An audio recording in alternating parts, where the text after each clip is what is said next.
궁금한 이야기 풍문으로 들었쇼. 오늘도 연예가의 핫 이슈와 그 이면에 숨겨진 이야기를 속속들이 전해드리겠습니다.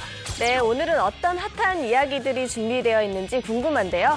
먼저 한 주간의 이슈를 키워드로 살펴볼까요?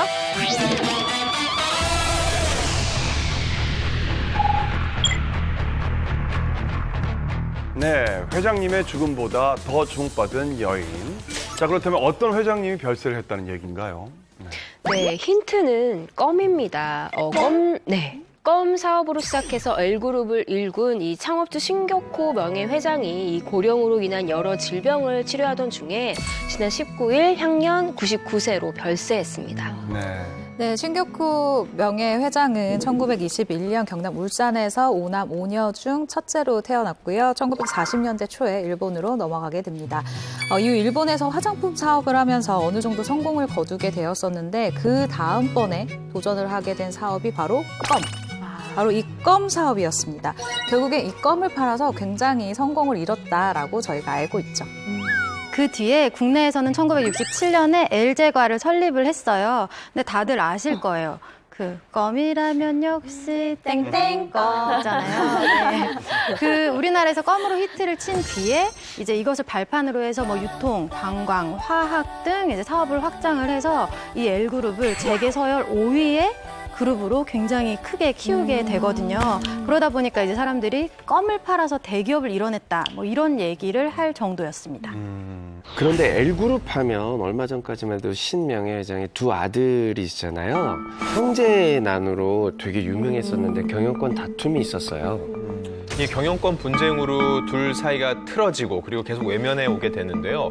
이후에 1년 3개월 동안 두 사람은 개인적으로도 그리고 공식석상에서도 마주친 적이 없습니다. 그러다가 아버지인 신명예회장이 돌아가신 후에 빈소에서 처음 만난 후 함께 조문객을 맡게 된 거죠. 이거보다 더 크게 관심을 끌었던 분이 있습니다. 그분은 바로 서미경 씨입니다. 네. 이분은 그 신명예회장의 이제 사실혼 관계이자 세 번째 부인이고 또 배우였던 분이죠. 네. 아니 근데 그 사실혼 관계라는 게 뭔지, 그리고 지금 우리나라에서는 중혼이 허용되지가 않잖아요. 그렇죠. 그렇죠. 한국은 일부 일처제니까 중혼이 법적으로 전혀 성립이 되지 않고요. 일단 그 상황을 지켜보면은요. 1951년에 노수나 여사가 별세를 했습니다. 그 다음에는 법적인 효력이 나타나는 정식 결혼은 한 적이 없습니다. 둘째 부인격이 시게미 사스코 여사와 결혼했지만 이 역시 법적인 혼인 관계는 아니었고요. 그런 와중에 서미경 씨와 중혼을 한 것으로 알려졌는데요. 서미경 씨는 L그룹 관련해서 그 관련 기업을 운영하면서 사실상 신명예회장의 부인 역할을 해왔다고 합니다. 신명예회장의 두 아들인 신동주, 신동빈 씨보다 서미경 씨가 스포트라이트를 더 많이 받았는데요. 도대체 어떤 분이길래 다들 궁금해하는 건지. 네, 일단 서미경 씨는 이 서승이라는 이름으로 그 연예계 활동을 했던 70년대 청춘 스타예요. 이분이 아역 배우로 활동을 시작을 했는데 1969년 영화 뭐 피도 눈물도 없다 그리고 푸른 사과 등에 출연하면서 얼굴을 알렸습니다. 이후에 서미경 씨의 인생이 바뀌는 일이 생기는데요. 바로 1972년 제1회 미스 엘사 선발대회에서 대상을 받으면서 당대의 핫 아이콘으로 부상하게 됩니다. 그 당시에 미스 엘사 선발대회에서 뽑히신 분들이 미모가 설마 저보다는 좀 뛰어나지 않았을 것 같은데 한번 볼까요? 이거 근접수합니다. 엄청나요. 요즘 많이 박하나 막말합니다. 이거 보세요. 그때 당시인데도. 인형 아니에요? 아니, 이분은. 이분 저기야. 조용원 씨. 조용원 씨. 이게 1981년에 한국의 소피 마르소라 불렸던 진짜 예쁘다. 조용원 씨였고요. 제일 예쁘셨어요. 그렇죠. 그리고 1978년도는요, 요즘 하는 말로 역대급이라고 볼 수 있습니다. 이분 지금도 굉장히 왕성하게 활동하고 계신 배우분이십니다. 바로 차화연 씨. 1978년도에 인기상이었는데 이때 차화연 씨랑 같이 인기상 받으신 분이 이미숙 씨였어요. 이미숙 씨. 역대급이네, 이미숙 씨. 인기상이 두 분이었으면 그 해 78년도 대상은 과연 누구였을까요? 대상은 누구예요, 그러면? 대상. 이미숙 씨와 차화연 씨를 인기상으로 밀어낸 그 대상은 바로 원미경 씨. 살짝 이민정 씨 이민정 씨 느낌도 있죠. 이민정 씨보다 낫다, 내가 봐.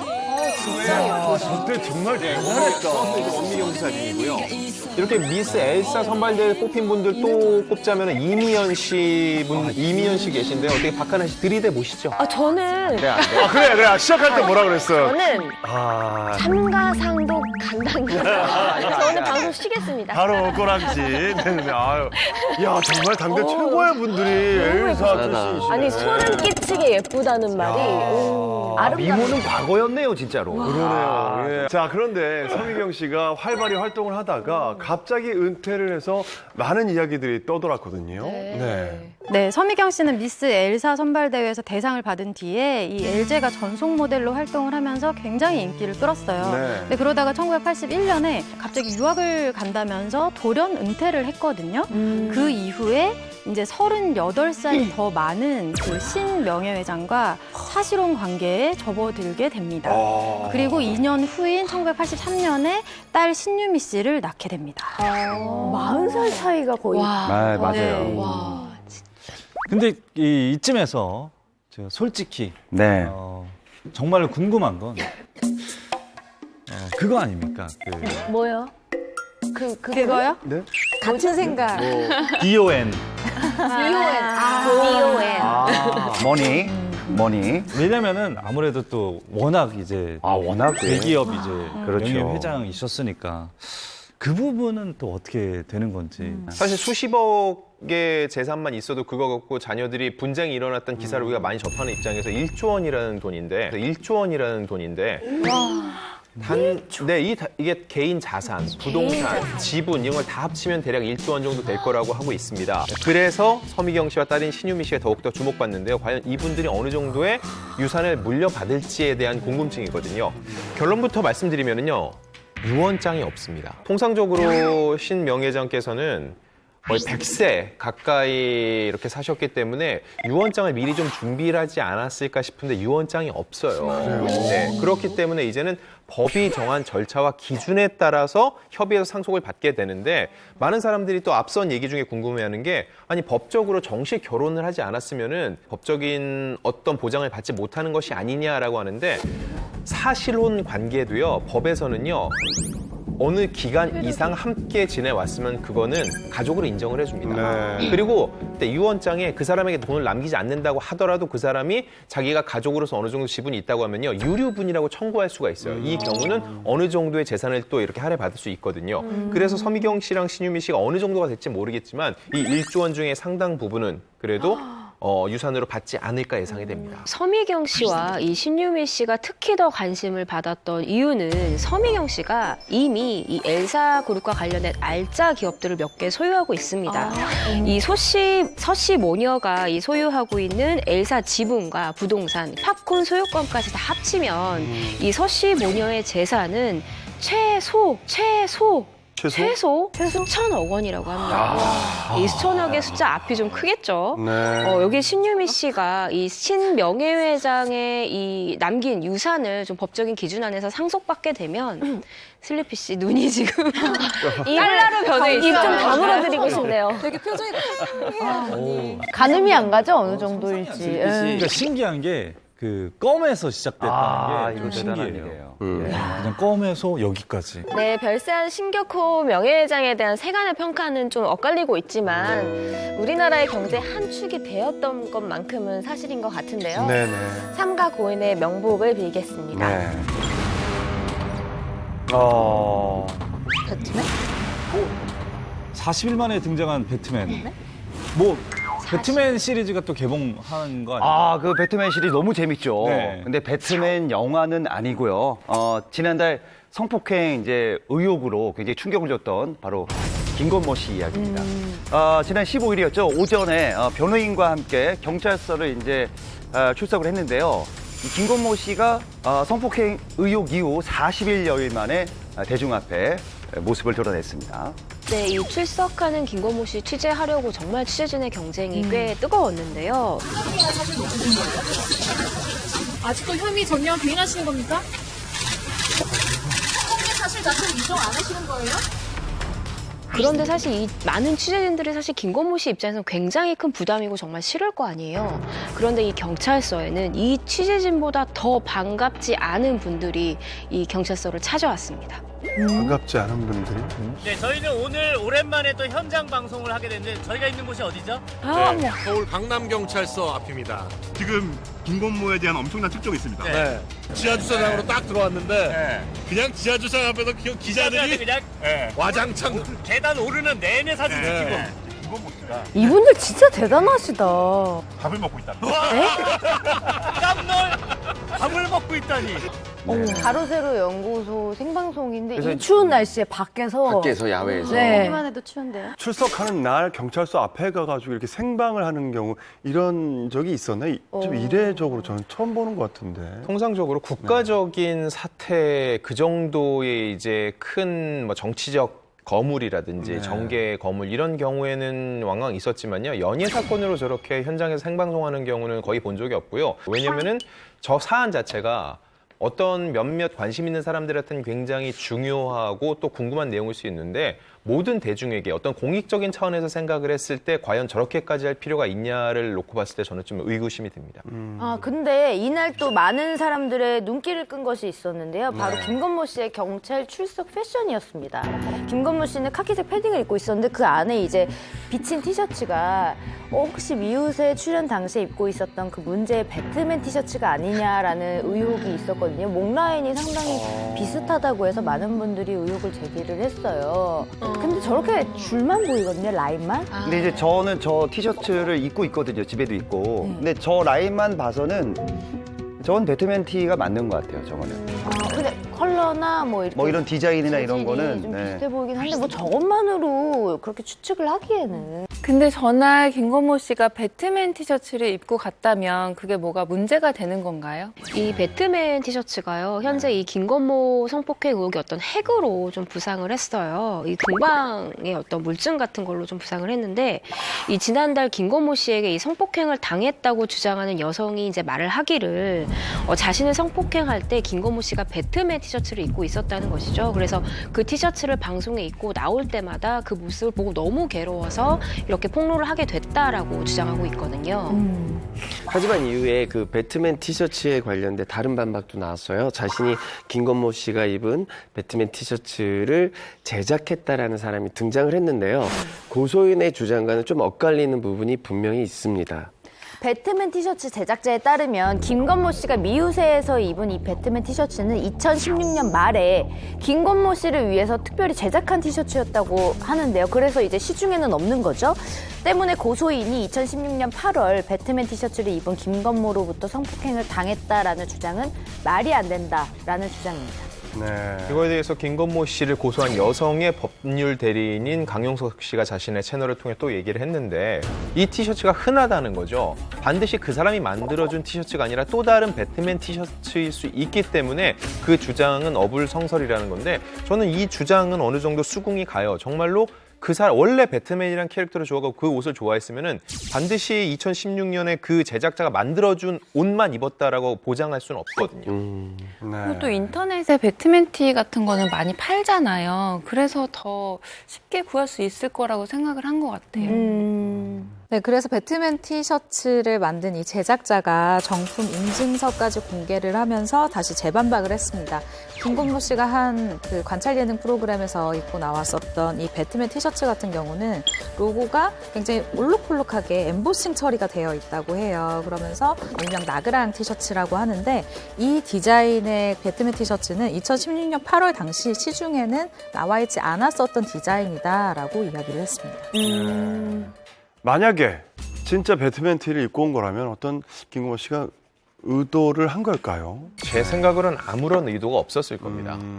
그날 출두를 해야 되는데 본인이 갖고 있는 옷 중에서 가장 흔하게 입고 편하게 입는 옷 중에 하나 입었는데 그게 저는 배트맨 티셔츠가 아니었을까 싶어요. 그만큼 본인이 그 옷을 많이 갖고 있다는 방증일 수도 있을 것 같은데, 다만 일반적인 상황에서 이게 굉장히 이슈가 되는 아이템이라면 일부러라도 좀 배제하고 피할 필요가 있는데 네. 굳이 입고 나와서 저렇게 또다시 보도가 되고 사람들의 입방아에 오를 일을 했다는 건 전 좀 안타깝습니다. 그런데 이 경찰 출석한 날 티셔츠가 화제가 된 걸 김건모 씨도 알았나 봐요. 그래서 장시간 조사를 마치고 이제 취재진 앞에 서서 인사를 드리면서 심려를 끼쳐드려서 진심으로 죄송합니다. 경찰에서 성실히 답변했고요. 하루빨리 진실이 밝혀졌으면 좋겠습니다. 그때는 티셔츠가 안 보이더라고요. 실제로 당시에 공개된 사진들을 보면은요, 티셔츠가 안 보이거든요. 네.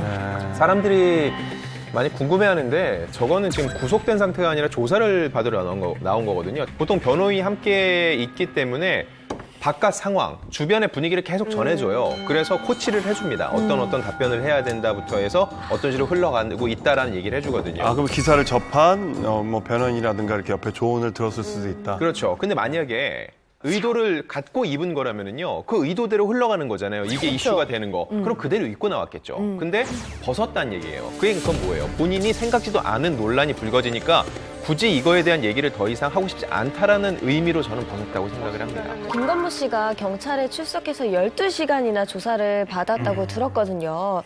굉장히 오랜 시간이 걸렸는데 혹시 어떤 조사를 받았는지 알려졌나요? 네, 경찰이 지난 8일에요. 이 김건모 씨의 차량을 압수수색하고 GPS를 확보한 다음에 이 포렌식 수사를 했는데요. 그러니까 김건모 씨가 그 문제의 당일인 2016년 8월에 실제 그 술집을 방문한 적이 있는지를 이제 집중 수사를 했는데요. 김건모 씨는 이거에 대해서 해당 날짜에 술집을 방문한 건 맞다. 그러나 성폭행은 하지 않았다라고 진술한 것으로 알려졌습니다. 김건모 씨는 이제 고소인의 주장과 좀 다른 이야기를 합니다. 술 마시는 내내 이제 매니저와 같이 동석을 했었다라고 주장을 하고, 이를 입증하기 위해서 당일 결제된 150만 원의 카드 이제 내역을 증거로 내놔요. 그러면서 해당 술집에서 여성 도우미하고 술을 먹으려면 이보다 더 많은 금액을 내야 된다라고 주장을 합니다. 그리고 또 사건 당일 배트맨 티셔츠를 입고 있지 않았다라는 증거로 술집 방문 직전 들렀던 장소에 CCTV를 제출하기도 했습니다. 자, 하지만 김건모 씨가 증거를 제출했어도 누리꾼들은 차가운 반응을 보였다고 하는데요. 왜 그랬을까요? 일단 한 번 술값 150만 원이 별로 그렇게 국민 정서와 맞지 않는 거죠.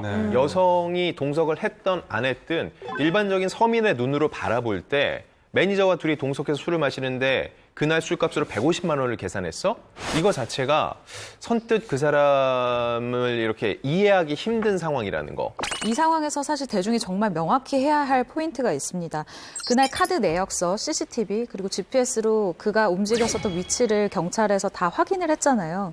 그런데 김건모 씨가 이 업소에 갔다 한들 이것이 여성을 성폭행했다라는 증거는 결코 아니거든요. 그러니까 그렇기 때문에 이러한 그냥 정보들이 언론을 통해서 공개가 되었을 때 대중이 그냥 갔다 왔구나. 그래, 그 다음은 어떻게 되는 거야? 라고 생각을 했으면 좋겠어요. 미리 예단하지 말아라. 네, 경찰 조사에서 김건모 씨는 성폭행 혐의를 전면 부인했는데요. 그렇다면 제출한 증거들이 이 김건모 씨의 성폭행 무혐의 입증에 도움이 될까요? 네, 경찰은 김건모 씨가 제출한 증거들이 그 성폭행 무혐의를 직접 입증을 하는 것은 좀 어렵다는 입장이라고 하거든요. 이 고소인이 성매매가 아니라 그 성폭행을 당했다는 주장이잖아요. 그리고 또 배트맨 티셔츠를 입지 않았다는 그 CCTV도 술집에서 찍힌 게 아니라 다른 데서 찍힌 것이기 때문이라고 합니다. 지금 제출된 증거들이 직접적으로 무혐의를 입증하기 쉽지 않다라고 했는데 이건 여성 측도 마찬가지예요. 여성이 본인이 성폭행을 당했다는 거를 정확하게 입증하기 위해서는요, 당일 병원 기록이라든지 혹은 이런 센터의 상담 기록이라든지 혹은 그날 이 사안을 알고 있는 사람의 증인들이 필요한데 그거에 대해서는 얘기까지 나오고 있지 않거든요.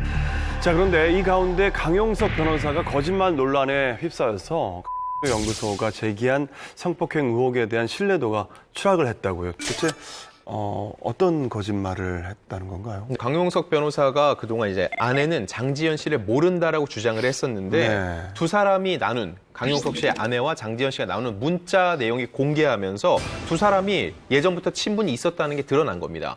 이 얘기는 어떤 거냐면은 강용석 씨가 단순히 이 사태를 처음에 폭로한 투부가 아니라 그 여성의 변호인이지 않습니까? 그래서 그 사람이 그동안 했던 얘기가 어느 정도 거짓이 드러난다면요, 그동안의 진술에 대해서도 신빙성이 떨어진다고 볼 수 있기 때문에 굉장히 중요한 사안인 겁니다.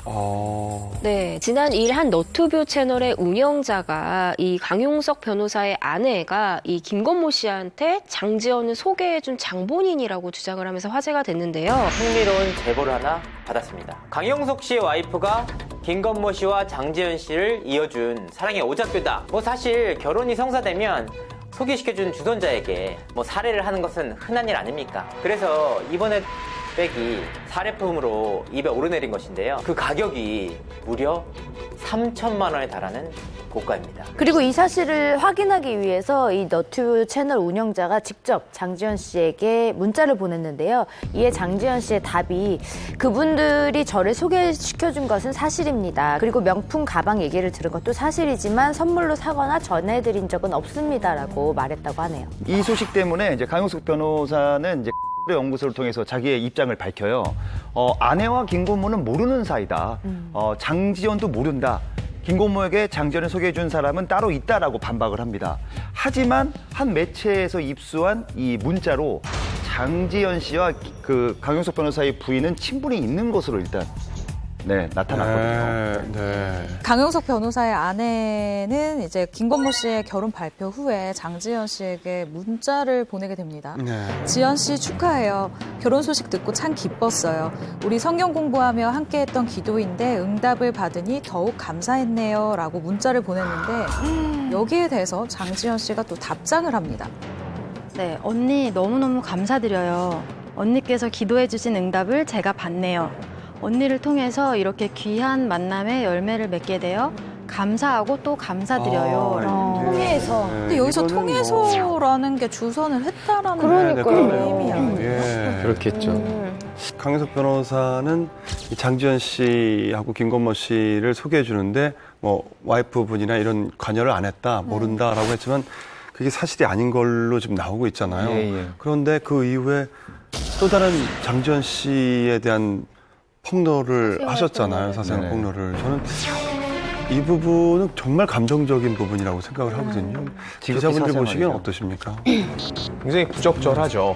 일단 이 사안과 본질과는 또 관계가 직접적으로 없는 일이기 때문에 그리고 강연회에서 나왔던 얘기입니다. 근데 그 내용을 갖고 이 SNS를 통해서 전파가 되면서 일파만파도 된 건데 이 녹취의 전문을 받았다라고 한 매체가 또 그 내용을 또 공개를 했습니다. 그 과정에 보면은 이 배우의 실명까지 드러나고 있거든요. 근데 중요한 거는 직접적인 방송도 아니고 이 강연회에서도 본인들이 얘기를 하면서 굉장히 민감한 얘기여서 보완이 필요하다는 얘기까지 했거든요. 그런 얘기는 사실 확인이 되지 않으면 하지 않는 게 맞는데 또 다른 피해자를 낳을 수 있기 때문에 이런 식의 폭로와 또 이야기를 함부로 꺼내는 것은요, 처음부터 일어나지 말아야 되는 일들입니다. 네.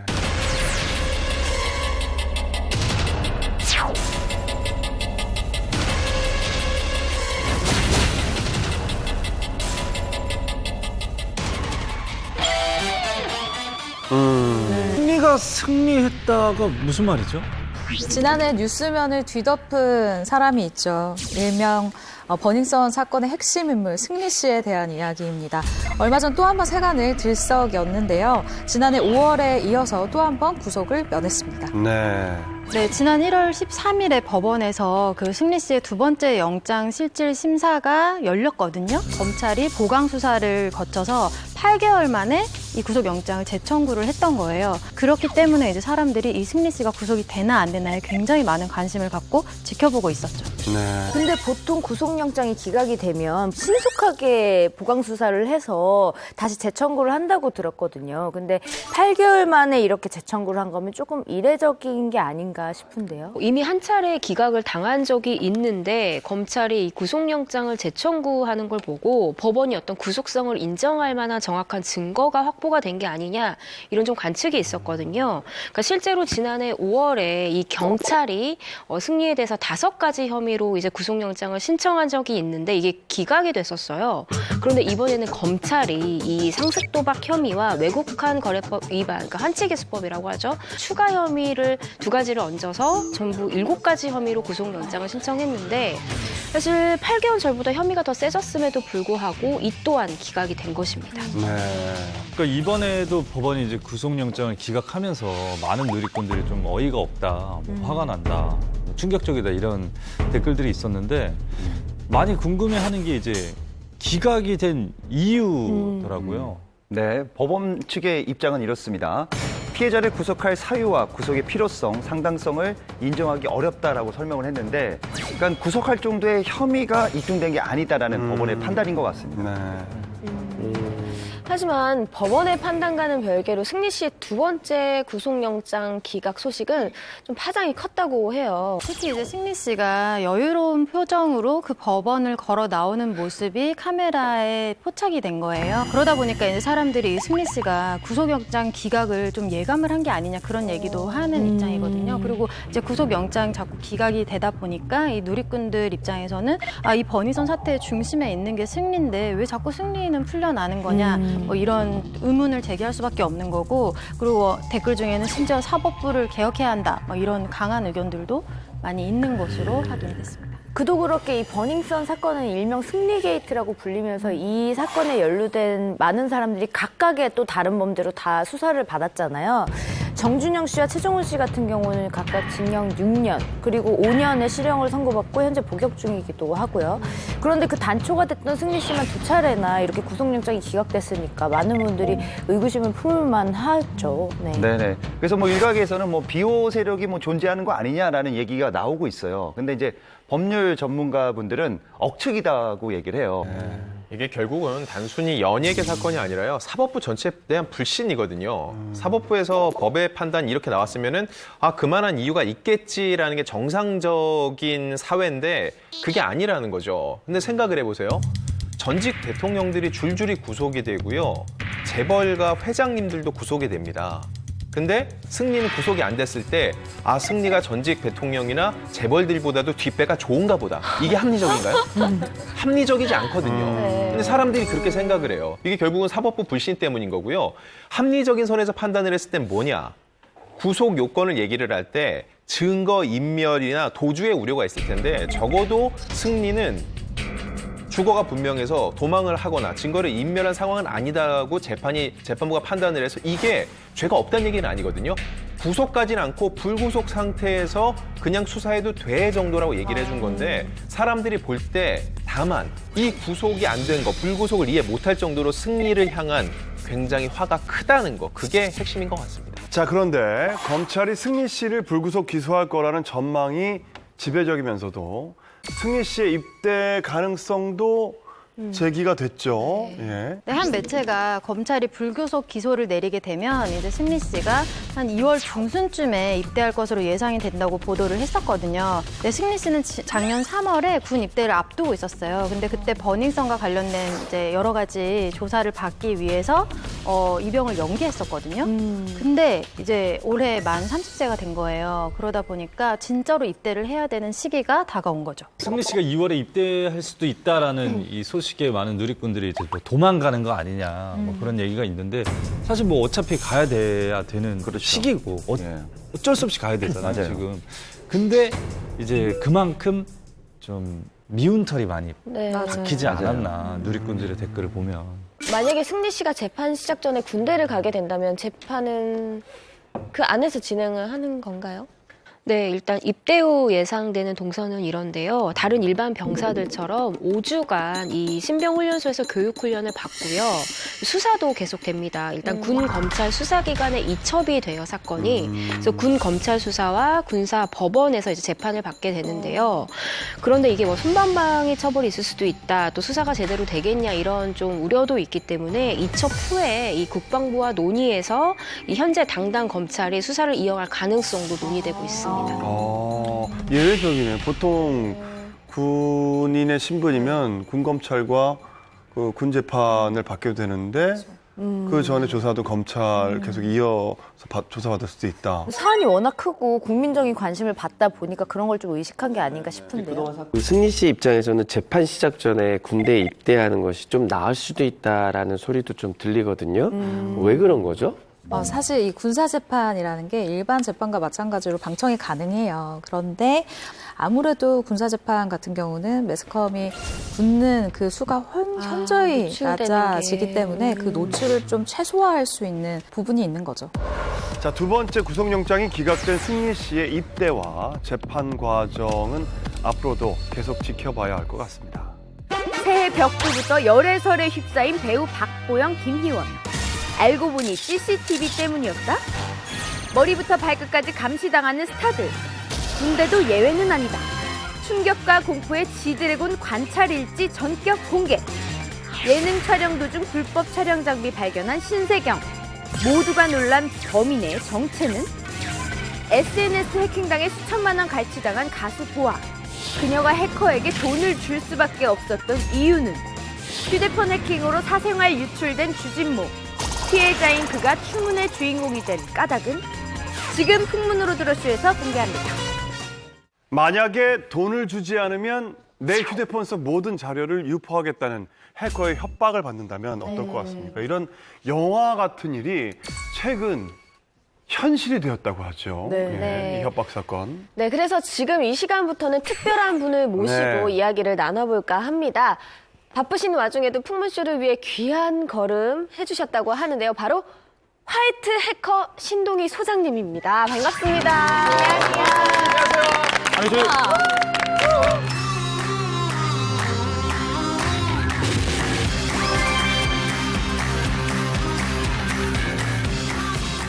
저희 해커 하면은 좀 부정적인 이미지가 있잖아요. 근데 그러게요. 화이트 해커면 뭐 어떤 일 하시는 거예요, 정확히? 네. 해커가 원래는 그냥 원래 해커라는 단어만 쓰게 되는데 이게 사람이 이쪽을 가느냐 이쪽을 가느냐에 따라서 앞에 화이트하고 블랙을 붙여요. 근데 블랙은 협박을 하고 뭔가 나쁜 짓을 의도로 하는.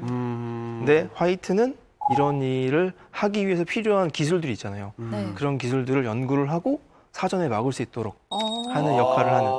근데 소장님이요, 국내 해커들 사이에서 정말 알려진 실력자, 전문가 중에 전문가라고 하더라고요. 근데 궁금한 게 영화 같은 데 보면 해커들 다 블랙 해커지만 거의 다 탈색하고 피어싱하고 다리 떨고 약간 그런 이미지. 올라간 애들. 다막 다 이런 이미지로 타투하고 막. 오늘 다시 검은색으로 염색하고 오신 거 아니에요? 화이트로 오면 검은색으로 하는 건지.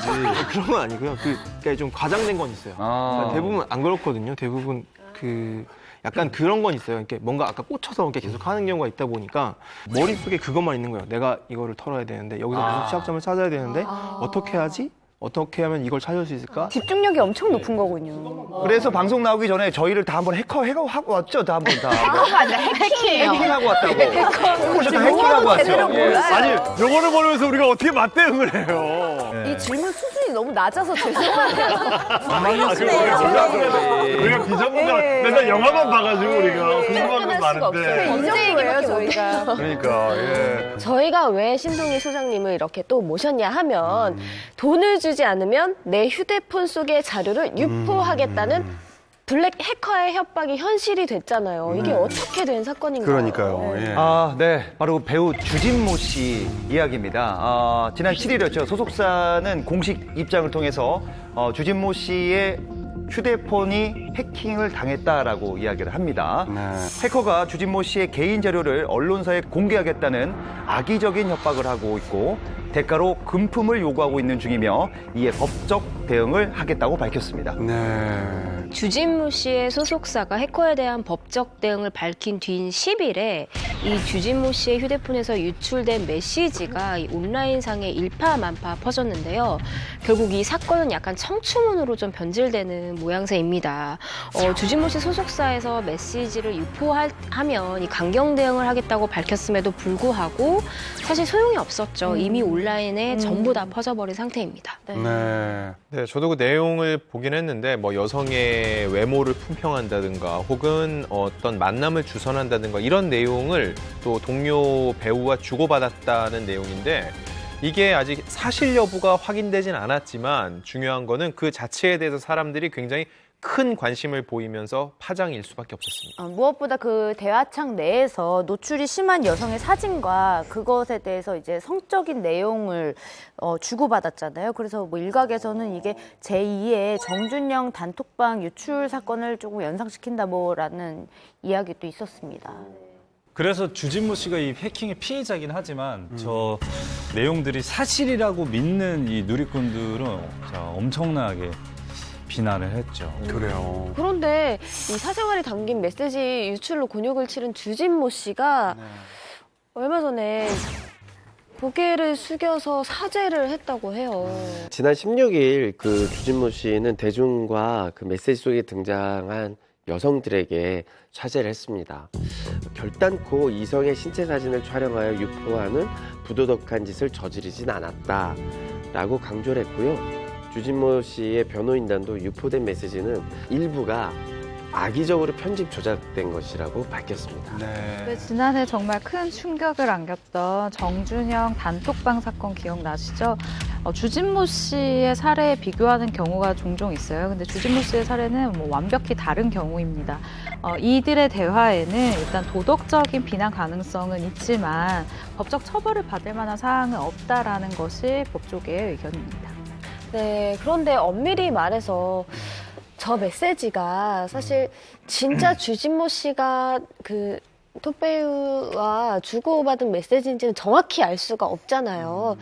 해커가 내용을 만들어서 유출을 했을 수도 있고 왜 다들 주진모 씨의 메시지라고 믿는 이유는 뭘까요? 유출된 메시지에는 주진모 씨의 주민등록증, 그리고 여권 사본, 그리고 또 개인정보가 담겨져 있습니다. 그래서 이제 사람들은 주진모 씨의 메시지가 맞다라고 믿고 있는 거죠, 지금. 일단 이렇게 놔두는 얘기 자체가 저런 메시지 자체가 다 사실인지는 아직까지는 딱 단정져서 얘기할 수는 없어요. 네, 정말 해커가 임의로 이걸 조작할 수도 있을 텐데 그럼 그 부분을 주진모 씨가 왜 바로잡지 않냐라고 하는 건데 그것도 웃기죠. 자, 이 부분은 아닙니다. 이 부분은 맞고요. 말이 안 돼요. 지금은 본인이 이 해커를 잡기 위해서 수사 협조하는 차원이지 지금은 하나하나 세부적인 디테일로 들어가서 이 부분은 아니라고 해명할 시기는 아니라는 생각이 드는데 지금 어쩔 수 없는 SNS 환경상 저 자극적인 얘기에 관심이 있는 사람들은 그냥 그대로 믿고 아 정말 저런 얘기를 나눴구나라고 생각을 하게 만든다는 거죠. 일단 해커가 돈을 요구했다가 주진모 씨 측에서 이제 법적으로 가겠다 그러니까 이걸 이제 악의적으로 유포를 한 거잖아요. 이 해커가 처음에 게시판에 퍼뜨린 게 아니에요. 그러니까 애초에 몇몇의 기자들에게 메일을 보냈어요.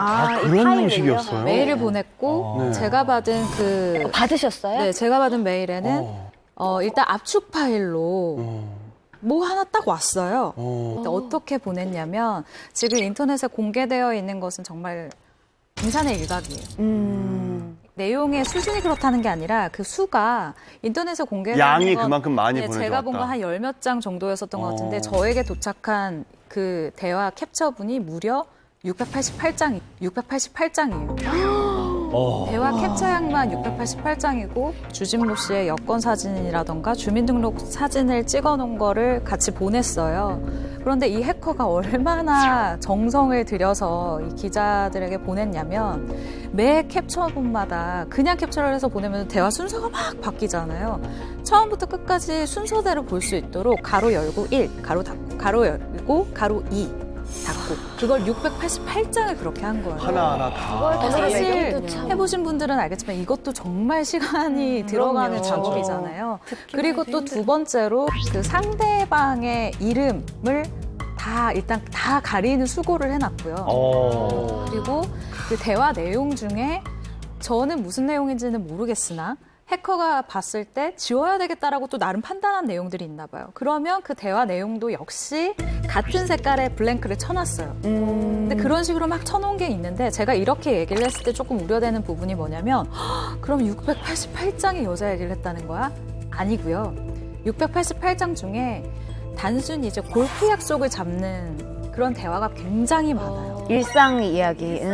이 사건이 정말 특이한 게 이 방대한 양의 이 메시지들을 해커들이 보냈어요. 그런데 네. 이 내용을 보니까 누가 봐도 주진모 씨는 피해자고 이 문자 내용에 범법 행위는 없는 거예요. 네. 그렇기 때문에 실명으로 보도하기가 힘들었겠죠. 그래서 이 메일을 받은 특정 매체 중 한 곳이 주진모 씨 소속사인 하이와 이제 상의를 해서 어차피 이거는 외부에 알려질 수밖에 없는 것이니까 소속사와 상의 끝에 소속사에서 먼저 이런 휴대폰 해킹을 당했습니다. 그래서 우리는 법적 대응을 하겠습니다라고 공식 입장이 먼저 나간 좀 특이 케이스고요. 연예부 기자들이 보통 이런 걸 빨리 받아보는데 네. 이거 같은 경우는 금융권에서 빨리 급속도로 확산이 됐고 그와 동시에 온라인 커뮤니티에 올라왔어요. 그러면서 거의 모두가 보게 돼요. 지라시를 통해서 아니 어떻게 이런 일이 있을 수가 있어요. 예. 사실 핵심은 사생활 유출을 볼모로 한 해킹 협박 사건이잖아요. 협박이죠 이게. 네, 주진모 씨는 해킹 피해자인데 범죄자인 해커보다 더 비난을 받는 이유는 뭘까요? 그러니까 피해자가 피해자를 옹호하기보다는 유포가 어떻게 됐던 그 내용에 대해서 더 집중하는 분위기거든요. 아무래도 여러 가지 이유가 있겠지만 최근에 좀 연예계에서 성폭행 논란이나 사건들이 많이 있었고 정준영 단톡방 사건이 있었잖아요. 그것 때문에 좀 대중들이 그 연예인들의 성문화에 대해서 편견을 갖고 좀 오해를 하는 것도 사실이고 게다가 문자 내용들이 사실 대중이 봤을 때 유쾌한 내용은 아니잖아요. 근데 그럼에도 불구하고 저희가 항상 이런 사건에 대해서 얘기할 때마다 늘 반복해서 하는 얘기지만 본질을 봐야 돼요. 네. 주진모 씨는 피해자예요. 네. 사실 이 연예인이니까 피해를 입은 거지 일반인들도 충분히 입을 수 있는 피해거든요. 그럼요. 예. 그런 시선으로 좀 이거 내일일 수도 있겠다라는 시선으로 봐주셨으면 좋겠어요. 일단 도덕적인 부분에 대해서는 어느 정도 그 사람이 지탄을 받더라도 해킹 당한 사건에 대한 피해자로서 그 사람의 피해 복구 어떤 식으로 해커를 잡을지를 생각하는 게 더 먼저인 것 같습니다. 그러니까요. 예. 대체 휴대폰을 어떻게 해서 해킹을 했을까요? 뭐 저 클라우드 얘기도 있고 뭐 여러 얘기가 많아요. 어려워요. 정리를 해보면 네. 해킹을 한 사람이 그 연예인분의 핸드폰과 동일한 핸드폰을 만들어낸 것 같아요. 동일한 핸드폰을 만들어냈다. 네, 그러니까 근데 동일하다는 거를 이제 정리를 해야 되는데 어떻게 정리를 하냐면 그럼 이걸 어떻게 만들었냐를 따져보면 되잖아요. 따지는 방법은 기사에 어느 정도 언급이 되어 있어요. 클라우드 서비스에 본인의 핸드폰을 사용하는 동안 문자 메시지, 뭐 연락처, 통화 기록, 사진 이런 것들을 동기화할 수 있거든요. 근데 그런 것들이 올라가 있었나 봐요. 그러면 이제 클라우드에 접근을 해서 그 정보를 가져올 수 있거든요. 가져오면 똑같은 핸드폰을 만들어낼 수 있어요. 그러니까 원래 핸드폰이 있고 이 원래 핸드폰에서 클라우드 서비스에 그러니까 그 휴대폰을 입수한 게 아니라 클라우드 계정만 알면은 복수할 수 있다는 거죠. 이게 중요한 건데 그러면 이제 중요한 거는 이 계정을 어떻게 알아내느냐가 중요한 거잖아요. 계정을 알아내서 할 수도 있고 다른 방법도 있는데 보통 추정하기로는 계정을 알아냈다라고 생각하는 게 맞아요. 왜냐하면 클라우드 서비스가 직접 해킹을 당했다고 가정을 해볼게요. 그러면 그 클라우드 서비스를 이용하는 사람이 얼마나 많겠어요. 많잖아요. 말씀하신 그런 피해가 이 한 명만 있겠어요? 여러 명이 불특정 다수가 굉장히 많아야 되잖아요. 근데 몇 명밖에 안 됐잖아요. 그러면 그 몇 명만 계정이 털렸다고 보는 게 맞아요. 합리적으로 추론하기에는. 그러면 이분이 계정이 어떻게 해킹을 당했을까? 다른 사람이 이 사람의 계정을 어떻게 알았을까? 이게 문제인데 이제 일반적으로 사람들이 아이디 패스워드를 어떻게 쓰는지 생각해 보면 돼요. 다 똑같은 걸 쓰는 경우가 이게 문제인 거죠. 여러 개 사이트에 동일한 아이디 패스워드를 쓰는 게 문제인 거예요. 그러니까 클라우드 서비스를 직접 해킹해서 여기 아이디 패스워드 뭐 쓰지? 그래서 여기 있는 거 알아내는 거는 어려운 일이에요. 그렇죠. 근데 이거 말고 다른 데 가입돼 있는 패스워드를 다른 데 가입돼 있는 거 인별그램 사는 같은 거죠. 거. 네. 다 알려져 있잖아요. 인별그램은 다 오픈돼 있으니까. 대부분은 다 같은 거 쓰니까. 안 그래서 그러면 이제 뭐 저희는 다 까먹어요. 이거 가장 같은 거. 가장 이제 해커들이 좋아하는 게 가장 취약한 보안, 그러니까 쇼핑몰 같은 데 있잖아요. 뭐 이런데 정말 그 보안이 낮은 데를 일단 거기를 해킹을 해서 거기 자료를 뽑아와요. 이런 식이 맞아요. 네, 이런 게 가장 많아요. 왜냐하면 저희가 쓰는 패스워드들은 그냥 저희가 입력하는 그대로 저장되는 경우도 있고 또는 그걸 어느 정도 암호화해서 변형을 해서 풀지 못하게 변형을 해서 저장을 하는 경우도 있어요. 근데 문제는 풀지 못하게 해서 변형해서 저장한다고 하지만 풀 수 있는 방법은 있어요. 시간을 오래 들이면 할 수도 있거나 방법이 있어요. 방법이 있구나. 네, 그렇기 때문에 내가 쓰는 사이트에 이 사이트 좀 보안이 취약한 것 같고 관리가 안 되는 것 같아. 라할 때 이 사이트에서 해킹을 당하면 다른 사이트에게 영향을 다 미치죠. 꼬리에 꼬리를 물고. 근데 이런 경우도 있다고 전 들었거든요. 네. 혹시 왜 우리가 소위 말하는 무슨 뭐 야동 사이트나 뭐 이렇게 좀 그런 데에 남자들이 그런 거 잘 안 들어가면 되잖아요. 근데 그렇게 또 궁금해서 들어가 보는 적이 있잖아요. 근데 그런 사이트에 들어갔다 오면 이렇게 뭐 깔린다. 뭐가 깔리고 뭐 이런다라는 얘기도 있고 뭐 맞아요. 말씀하신 것처럼 안 들어가는 게 맞아요. 이제 아까 같이 생각하시면 돼요. 아까 관심을 끌만한데 취약한 사이트면 누군가 거기를 공격해서 악성 코드를 배포하는 걸 심어놓을 수 있잖아요. 심어놨구나. 그러면은 방문하시면 걸리는 거죠. 그럼 이미 홍석천 씨처럼 들어가서 심어진 사람들은 그걸 어떻게 없애요? 안 기자님 본인 얘기를 왜 본인 얘기 남 얘기 심어져 있으시네요. 지금 해결이 안 되셨네요. 컴퓨터 여러 번 바꾼 거 아니에요? 안 기자님 컴퓨터 이미 심어졌대요. 이미 심어져 있으시네요. 빡구리가 안 지워져요.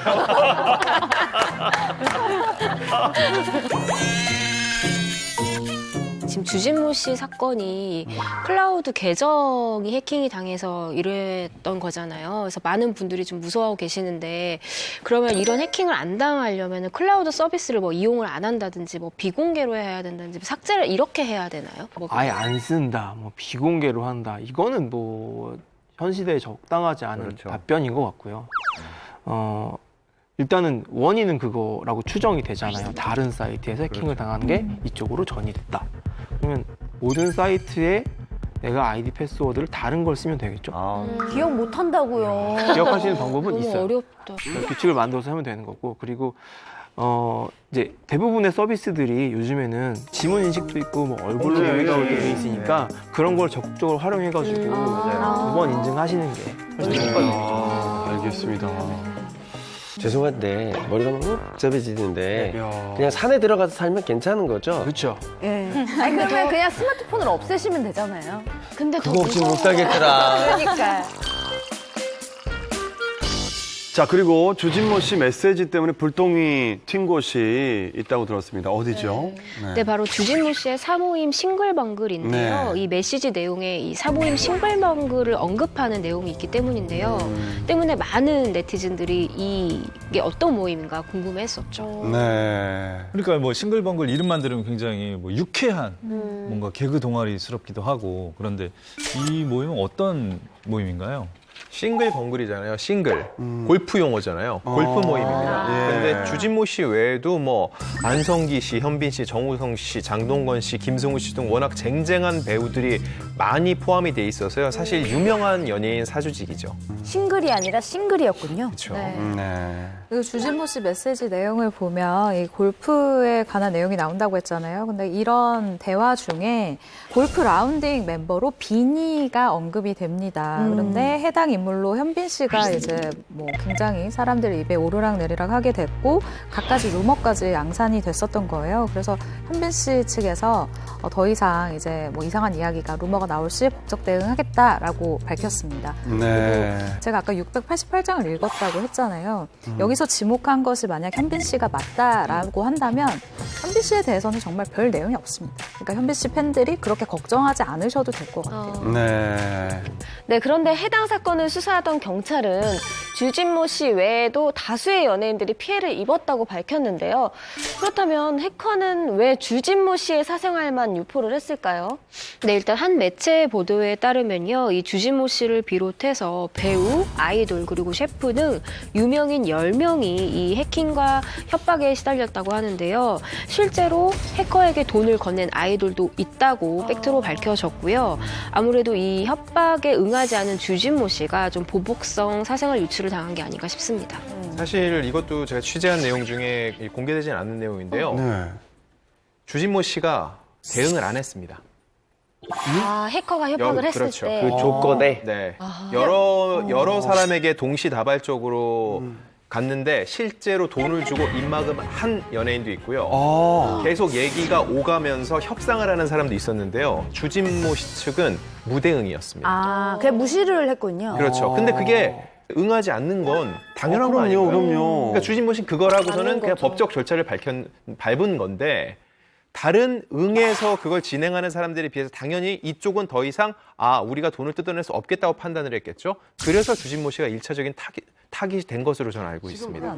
이건 주진모 씨가 무시를 한 것도 많지만 무서움도 있어요. 그러니까 우리가 지금 이렇게 알려진 것이 2020년 1월일 뿐이지 사실은 주진모 씨가 2019년 11월부터 이에 대한 협박을 받고 있었어요. 사실 2달 동안 이것에 대해서 굉장히 그 괴롭힘을 당한 상태였었고 본인의 그런 신분증이나 인적 정보만 털린 것이 아니라 자기네 부인, 그러니까 일반인인 자신의 부인에 대한 인적 정보 그리고 본인의 가족 그리고 부인의 가족까지 이 정보가 털려 있는 상태였어요. 그러니까 그렇기 때문에 사실은 주진모 씨 입장에서는 어떻게 행동을 하는 것 자체가 굉장히 어려웠을 거예요. 네. 어쨌든 그거를 해킹한 그 연예인들, 유명인들이 10명 있다고 했는데 그분들한테는 본보기가 된 거겠네요. 그렇죠. 그리고 해킹을 만약에 앞으로 누군가 연예인이든 유명인이 하게 된다면 그걸로 알 수도 있으니까 돈을 줘라 요구하는 돈을 그럴 수도 있겠네요, 이게. 이제 해커분이 계시니까 화이트 해커진만 좀 들어볼까요? 이거 잡을 수 있어요? 어떻게 해커가 실수를 했다. 내가 내 신분을 노출하거나 내 위치를 노출하거나 위치에 상응하는 정보를 노출하는 실수를 했다라고 하면 잡히겠죠. 근데 그렇지 않으면 이론적으로는 못 잡아요. 못 잡아요. 이론적으로는 못 잡을 확률이 훨씬 높아요. 근데 이제 보니까 뭐 그 맞춤법도 많이 틀리고 그런 걸로 좀 밝혀졌는데 그 국내 사람인 것 같아요? 해외 분인 것 같아요? 어떠세요? 그 해커가? 그것도 정확히 모르는 거죠. 모르죠. 충분히 일부러 틀리게 쓸 수 있죠. 네, 지금까지 진행된 수사 상황으로 볼 때는요. 연길이나 연변 쪽의 해커의 소행인 것으로 얘기가 되고 있고요. 사실 진행이 되면서 한국 정부나 이제 수사기관에서 보다 적극적으로 현지를 가든지 그쪽에 공식적인 수사 협조를 요청을 해야 되는데 이게 굉장히 힘든 일이라고 하더라고요. 그게 그렇게 힘든 일인가요? 실제로 그 나라에서 그 사람을 특정할 만한 정보를 저희가 아무것도 갖고 있는 게 없잖아요. 위치라고 하면 보나마나 IP나 몇 가지 특정할 수 있는 정보들 몇 개 갖고 있는 거거든요. 그거 가지고 누군지도 알 수 없는데 가서 잡겠다고 하면 남의 나라 경찰이 우리나라에 와서 들쑤지고 다닌다. 이 몇 개 정보만 가지고 허용해 줄 리 없죠. 근데 이 사건이 생각보다 굉장히 큰 사건인 게 이것도 알려지지 않은 내용이긴 한데 굉장히 정말 유명한 배우 한 명이 얽혀 있어요. 그분도 협박을 받았는데 이름만 대면 다 알 수 있는 배우인데요. 이분 같은 경우는 본인이 그 협박을 당하긴 했는데 그게 큰 내용은 없었던 거예요. 이분 휴대폰에는. 그래서 본인이 오히려 그 해커를 잡으려고 유도하는 메시지를 보내고 그런 걸로 알고 있거든요. 근데 잡아내지는 못했죠. 소장님께서 보시기에 휴대폰이 해킹돼서 개인정보 유출 피해를 입으면은 이게 파급력이 어느 정도나 될까요? 예. 이 개인정보가 유출됐다고 해서 내 이름하고 주민등록번호 정도 나왔다. 라는 건 생각보다 그렇게 많은 피해는 없어요. 내가 이 사이트에서 뭔가 정보가 유출됐다라고 뉴스가 나온다거나 그러면 반드시 그 사이트를 비롯한 다른 사이트에 아이디 패스워드는 다 바꾸시는 게 맞아요. 네. 솔직히 개인이 아이디 패스워드 관리만 정말 철저히 잘하잖아요. 그러면 솔직히 외부에서 별수 할 수 있는 게 없어요. 그래요? 주민등록증을 잃어버렸으면 빨리 갱신해서 받고 혹시 그거 자체로 보안 단계가 취약한 게 있으면 생각해서 고칠 거지 그걸 했다고 나의 모든 개인정보가 다 털리겠다 이렇게 생각할 필요는 없다는 거예요. 네, 너무 두려워할 필요는 없다. 주민번호보다 무서운 게 주소인데 사실 집 주소가. 주소 나가는 것들이 이게 또 모르더라고요. 그러니까 남자분들하고 여자분들하고 느끼는 게 다르더라고요. 맞아요. 그러니까 남자분들 주소 나가면 내 집 주소 나 어디 사는지 알겠네. 이사를 갈까? 근데 여자분들은 달라요. 저도 와이프랑 얘기를 해보면 집 주소가 나가는 건 굉장히 크리티컬한 일인 거예요. 누가 어디 산다. 왜 디테일하게 그렇게 주소를 다 적어야 하죠? 막 동호수까지 다. 근데 이것도 팁을 드리자면 그 사이트에서 주소를 적으세요. 그럼 주소를 적어야지. 다 적어요. 근데 적을 필요 없어요. 다른 주소를 해도 된다는 얘기구나. 아니 번지수까지 적고 마지막에 빈칸이 아닌데 여기 채우라고 그러면 점 찍어버리세요 그냥.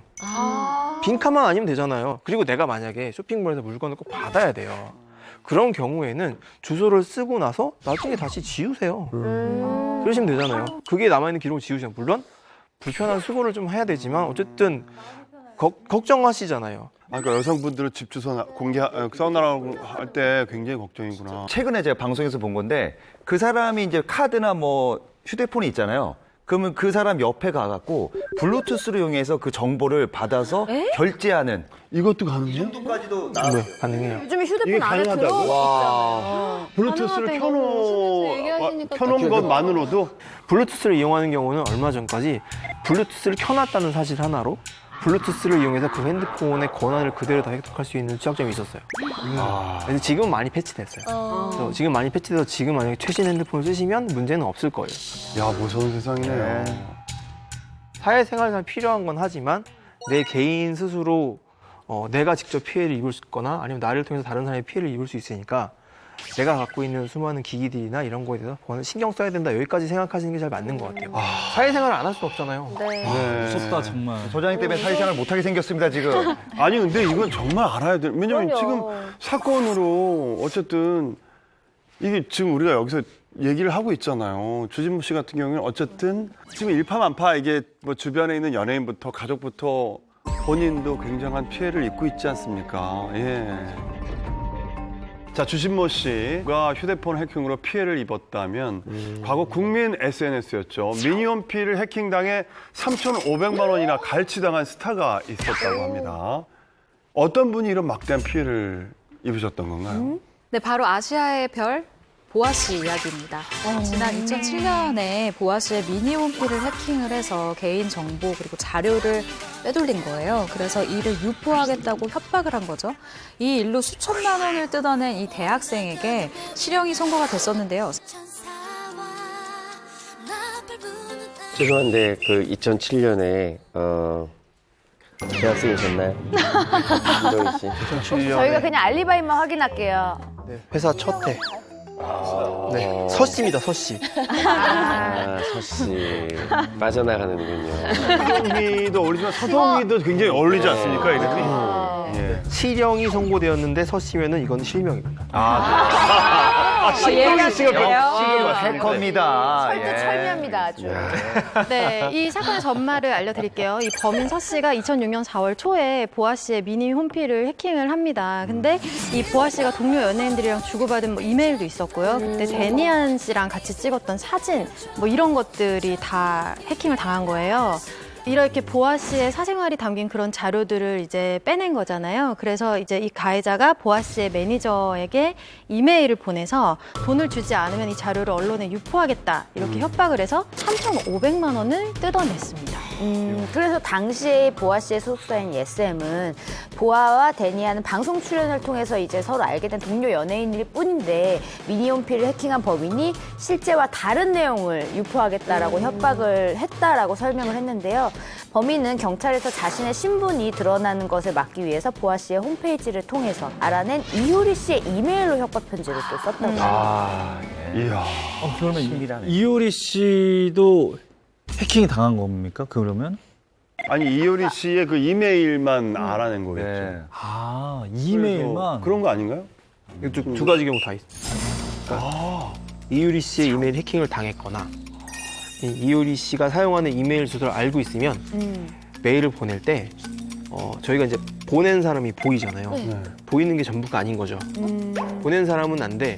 이 보낸 사람의 이름으로 나오는 그 이메일 주소는 다른 사람으로 보이게 할 수 있습니다. 그러니까 거기 내 이름만 이효리로 보낸 것처럼 네, 나오게 그렇게. 하고 답시를 받을 때 나한테 오게 할 실제로는 그렇게 아닌 게 돼요. 그리고 이때는요, 지금처럼 보안에 대한 이런 사람들의 생각이 없었기 때문에 옛날에는 비밀번호를 특수문자로 조합하기도 안 만들었었어요. 그래서 그냥 자기 생일, 뭐 그냥 너무 단순하게 별명 뭐 이렇게 짓는 사람들이 많았어서.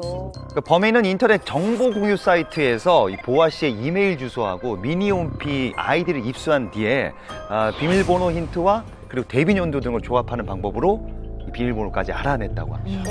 힌트. 공을 들였네요. 요즘에는 이제 SNS가 인별그램이나 뭐 얼굴체 땡 이렇게 이용하는 경우가 많은데 해킹을 많이 당하는 경우를 종종 보잖아요.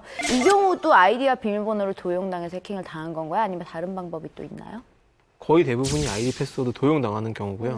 아까 그 말씀해 주실 때 비밀번호 찾기 뭐 이런 거 있잖아요. 맞아, 있어요. 그런 기능들도 원래 만들기 어려운 기능이에요. 생각보다 간단하지만 어려운 기능인데 이제 거기에 이제 힌트를 넣을 때 보통 개인 정보들을 좀 넣어요. 생년월일, 맞아. 아버지 이름, 주민번호 끝자리. 뭐 끝자리, 그 다음에 뭐 나온 학교, 기억나는 장소. 네, 그런 것들 그런 거 집어넣거든요.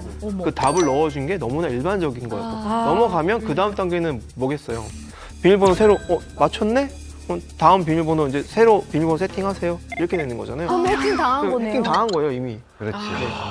그러니까 저 죄송한데 나 이제 들을수록 무서워. 너무 무서워. 비밀번호 바꾸라고. 알았어요. 많이 제가 당하시니까. 기계치라서 하여튼 뭐 그런데 얼굴책 같은 거 있잖아요. 얼굴책이나 뭐 별땡땡 사람들이 이렇게 팔로우 해달라고 하잖아요. 안 해주면 막 화를 내더라고요. 팔로우 제발 좀 해달라고. 팔로우를 하는 것과 안 하는 게 어떤 위험도가 다른가요? 전혀 다르진 않아요. 그러니까, 그건 상관없군요. 그러니까 누군가를 팔로잉하는 그 행위 자체는 그 서비스가 제공하는 기능이잖아요. 그러니까 거기서 보안 문제가 발생하진 않아요. 2차적인 걸 생각을 해야 돼요. 내가 이 사람을 팔로잉하는 순간 그 사람이 올리는 게시물도 저도 보잖아요. 제가 그걸 클릭한다는 확률이 0%에서 조금은 올라갔잖아요. 그러니까 그 확률이 올라갔기 때문에 문제의 발생 소지는 없다고 볼 수가 없는 거죠. 팔로잉하는 그 자체 행위만 놓고 봐서는 아무 문제는 없는 거예요. 어쨌든. 아니 근데 그 여기 있는 대부분의 분들이 또 SNS 하시잖아요. 근데 혹시 모를 SNS 해킹을 대비해서 그래도 좀 막을 수 있는 간단하게라도 방법이 없을까요? 좀 알려주십시오, 소장님. 이거 좀 해줘야 됩니다. 저 개인적인 입장은 SNS 하지 마세요가 제 개인적인 그거 제일 재밌는 거. 연예인들한테 SNS 안 하고 있어. 진짜 나야 근데 되는데. 이거는 현실적인 답은 아니잖아요. 네. 중독자들도 네. 많거든요. 사회생활을 해야 될 입장에서 그걸 해야 된다면 이제 내가 해야 될 일이 뭐냐를 고민하게 되는데 일단 첫 번째는 누차 말씀드리지만 아이디 패스워드는 주기적으로 바꾸시는 거예요. 주기적으로. 그리고 아이디 패스워드 어렵게 만드는 거예요. 어렵게. 그리고 또 하나 뭐가 있냐면 주기적으로 로그인, 로그아웃 해보시는데 그때마다 나는 비밀번호 찾기를 활용을 하는 거예요. 왜요? 왜 그러냐면 일부러 비밀번호를 강제로 바꾸는 거예요. 그러니까 알시당초 나는 애시당초 이 비밀번호를 기억할 생각이 없는 거예요. 없는 상태에서 이렇게 아무거나 쓰는 거야 그냥. 아무렇게나 막 써요. 막 써놓고 로그인 성공했어요. 그리고 나서 써요. 한 2달인가 뭐 6개월, 1년 쓰고 나서 슬슬 한번 로그아웃 한번 해보자. 로그아웃해요. 여전히 비밀번호 모르죠. 적어놓지도 마세요. 그냥 잊어버리세요. 그리고 나서 괜찮다. 다시 로그인하니까 모르죠. 그럼 비밀번호 찾기를 해요. 또 무지막지하게 이렇게 써요. 그리고 하는 거죠. 그렇게 1년씩 한 번씩 바꾸세요. 그럼 무조건 바꿔야 돼요. 비밀번호를 나도 모르게 만들어. 괜찮네요. 나도 모르니까 해킹 못 할 거다. 괜찮아요. 그러니까 편하게 살면서 안전하게 사는 방법은 없는 거네요. 이게 완전히 반비례예요. 불편해야 되네. 불편해야 안전하고. 세상에 공짜는 없습니다. 예. 네. 근데 범인이 공갈 협박을 했는데 3,500만 원을 건네줬잖아요. 또 2007년도 당시에는 되게 큰 금액이었는데 혹시 무슨 사정이라도 있으셨나요? 네, 당시 보아 씨의 소속사인 SM 측에서는 이 매니저와 범인과 연락을 취하는 과정에서 이 돈을 건네면서 범인을 이렇게 유인하려고 했다라는 것이죠. 그런데 이 범인이요, 데니안에게도 6,500만 원을 달라는 협박 메일을 보냈다고 합니다. 그러니까 양측한테 다 달라고 했던 거죠. 1억이네요, 합치면. 그렇죠. 당시엔 굉장히 큰 돈이죠. 지금도 큰 돈이죠. 네. 데니안의 소속사는요, 직접 데니안이 이 협박을 받았다고 밝혔고요. 협박에 두려워하지 말고 이제 바로 수사기관에 신고를 했어요. 이 과정에서 사이버 수사대가 범인의 인터넷 위치 추적에 성공해서 검거를 했는데 이 일이 몇 해 전에도 있었어요. 모 여배우가 사적인 사진을 갖고 있다는 협박을 받았거든요. 그 상황에서 돈을 건넸어요. 왜 건넸냐? 실질적으로 이 사람이 돈을 협박받았을 때 그 돈을 받았을 때는 범죄가 일어난 거잖아요. 이 사람을 잡았을 때 형량도 달라지고요. 돈을 받는 과정에서 이 사람을 잡을 수 있는 확률이 높아지는 거죠. 그러니까 이 데니안 씨와 보아 씨 같은 경우도 양쪽 소속사가 슬기롭게 잘 대처를 해서 이 범인을 잡을 수가 있었던 거죠. 잡았어. 다행이다.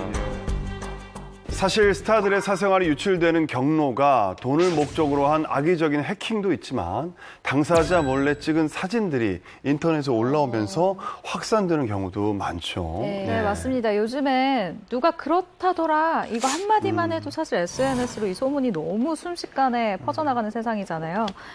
비슷한 이유로 2020년 아주 황당한 열애설로 새해를 맞이한 분들이 있습니다. 바로 배우 박보영, 김희원 씨. 저도 이 소식을 들었을 때 정말 너무 놀랬던 게 두 분이 나이 차이만 무려 19살 차이가 나더라고요. 그리고 조합도 너무 뜬금없는 조합이어서 이게 갑자기 무슨 소식이지 했는데 대체 어떻게 불거지기 시작한 건가요? 네, 이 소문이 지난 1월 초에 온라인 커뮤니티에서 시작이 됐어요. 근데 그때 이제 한 누리꾼이 김희원 씨와 박보영 씨가 뭐 서울 양평 등지에서 같이 식사를 했다. 막 그러면서 두 사람의 어떤 열애 정황이 의심된다는 뉘앙스로 게시물을 올린 거예요. 그러고 나서 그 소문이 확산이 되면서 굉장히 일파만파 퍼져 나가게 된 거죠. 그래서 이 두 사람의 열애설로 갑자기 번지게 된 겁니다. 저도 기사를 통해서 이제 열의 뭐 근거 사진이라는 사진들을 봤는데 별거 아니에요. 그냥 음식점에서 계산대 앞에 서 있는 거. 그게 이제 CCTV 캡처 사진이었어요. 근데 진짜 별거 아니었거든요. 누가 봐도. 두 분이 그냥 따로 있는 사진이잖아요. 그러니까 지금 저 박보영 씨 옆에 김희원 씨 몸의 일부가 찍혀 있는데 저 사진을 통해서 같은 옷을 입었으니까 이제 김희원 씨라고 추측을 한 거죠. 실제로 저걸 올린 사람이 그걸 의도해서 올렸고. 그러면서 열애설이 난 거예요. 기사가 나간 다음에 박보영 씨가요. 저 다 컸네요. 이제 열애설도 나고 열애설은 사실은 아닙니다. 라고 해명글을 올렸어요. 그리고 김희원 씨 역시 사실 무근이다.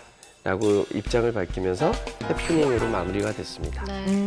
박보영 씨에 따르면은요, 일단 김희원 씨랑은 평소에도 단둘이 밥도 먹고 차도 잘 마신다고 해요. 근데 중요한 거는요, 저 불을 지핀 CCTV 속 저 시기에는 그 영화 돌연변이의 감독과 함께 갔던 건데 이런 일이 불거진 거라고 상황을 설명했습니다. 사실은 열애설도 열애설이지만 내가 누구랑 그냥 친구랑 만나서 밥 먹는 것조차 뭐 일일이 다 이렇게 해명을 해야 된다는 상황 자체가 본인은 너무 억울하고 이게 막 불쾌하고 그 사람이 대체 무슨 권리로 이걸 찍어서 마음대로 유포를 하나 되게 화가 나는 그럼요. 사안이거든요. 아니 본인들이 아니시라고 그랬지만 설사 그럼 어때요? 밥 같이 먹을 수도 있고 아니 절친이 될 수도 있고 그 이상이 될 수도 있는 거고. 무슨 상관이냐고요 대체. 근데 만약에 따로 사귀는 분들이 서로 있어. 그러면 그게 얼마나 기분 심해. 나쁘죠. 그걸 굳이 그렇게. 근데 이런 일이 이제 보도가 되고 나서는 둘이 아무리 친한 그럼요. 사이여도 이제 밥도 제대로 못 먹고. 억울하지 이거는. 괜히 또 만났다가 그냥 진짜 친구로서 또 만났는데 또 찍히면 이거는 아무리 해명을 해도 안 믿을 것 같으니까. 그래서 내가 여동생들 밥을 안 사주는 거예요. 먹을 생각도 없어요. 네. 사달라 한 적도 없는데. 저희도 나 괜찮습니다. 사줄 생각 없어요. 잘 안 맞네요. 네, 박보영 씨 정말 불쾌했습니다. 이 해명글을 읽으면서도 그 분노가 좀 느껴지더라고요. 네. 뭐 목격담까지는 그럴 수 있지만 시나리오를 쓰시는 분 잘 지켜보고 있다가 도를 넘으면 고소하겠다라면서 강경 대응을 시사했습니다. 얼마 전 이 카페 주인이 인터뷰를 통해서 이야기를 밝혔습니다. 평소에 이 카페 주인 되시는 분이 연예인이 오면 같이 사진도 찍고 아니면 뭐 사인도 받고 이렇게 했었대요. 근데 그날은 박보영 씨가 준비가 안 돼 있는데 갑자기 사진을 찍자고 하면은 죄송합니다. 오늘은 좀 힘들 것 같습니다라고 거절을 하잖아요. 그런데 사인만 받고 있으니 이게 좀 아쉬웠던 거예요. 그래서 CCTV를 캡처해서 벽에다가 붙여놨다라고 이야기를 했거든요. 빨리가게 오셨었다 이렇게 자랑하고 싶어서. 사인 옆에 사진을 같이 놔두니까. 여자 연예인한테 뭐 민낯일 때 정말 너무 상태 안 좋을 때 와서 사진을 찍어달라고 해서 저희는 다 호의를 갖고 당연히 찍어드리잖아요. 그러면 그거를 이제 인터넷에 올리면서 거기에 이제 예를 들면 실물이 너무 별로다. 나는 그러니까 그런 진짜 식으로. 너무 실망했다. 이런 식으로 올리면 밑에 댓글이 더 가관이에요. 야, 네가 더 연예인 같아. 그래. 야, 진짜 너무 네가 더 연예인 같다 막 이런 거. 야 연예인이 어째 저 모양이니? 맞아요. 저는 사실 사진을 어디를 가던 찍어달라고 하시면 찍어주는데 술을 먹는 경우도 있잖아요. 그럼 술을 먹고 취해도 사진을 다 찍어드려요. 그래서 그게 좀 무서워요. 제가 어떻게 나왔을지 제가 기억이 안 나는데 무조건 다 받아들여서 해주세요. 매니저가 누나 안 될 것 같은데요. 아니 괜찮아. 일단 찍어요. 근데 그 사진들이 올라올까 봐 저는 항상 제가 나온 사진을 찾아봐요.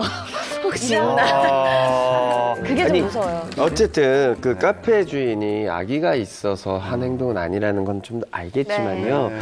CCTV 캡처라도 박보영 씨의 얼굴이 나왔고 당사자 동의 없이 공개를 한 거잖아요. 그럼 연예인이라는 이유로 이런 일을 웃으면서 그냥 넘기기에는 시대가 좀 많이 변해서 연예인들도 좀 목소리를 내지 않습니까? 맞습니다. 실제로 뭐 박보영 씨하고 이제 김희연 씨 이제 연애설 불거졌을 때 연애설에 뭐 초점을 맞춰주기보다는 약간 이제는 동의 없이 CCTV 그 사진을 공개한 건 이 자체가 사생활 침해고 범죄 아니냐 뭐 이런 의견들이 좀 많아지고 있습니다. 이거 CCTV를 볼 수 있는 건 카페 주인분이나 이제 직원분 네, 담당하시는 그렇겠죠. 이것도 범죄 아닌가요? 사실 이 주인의 행동, 개인정보보호법 위반, 범죄 맞습니다.